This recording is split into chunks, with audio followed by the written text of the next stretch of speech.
حضرت حذیفہ صحابی ہیں، تبلیغ کے سلسلے میں نکلے ہیں،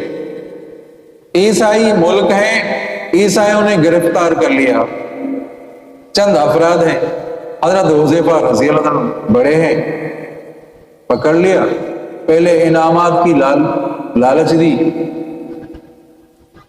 جب اس لالچ میں نہیں آئے تو کڑھائی تیار کی، تیل کی کڑھائی تیار کی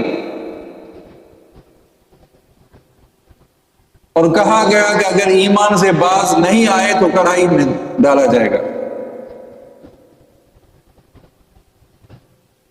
حضرت حذیفہ رضی اللہ تعالیٰ آنکھوں سے آنسو نکل پڑے، تو کہنے والوں نے کہا کہ تم ڈر گئے، یہ تیل کی کڑھائی یہ آگ پہ رکھی ہوئی ہے اور ڈر گئے تم؟ کہا کہ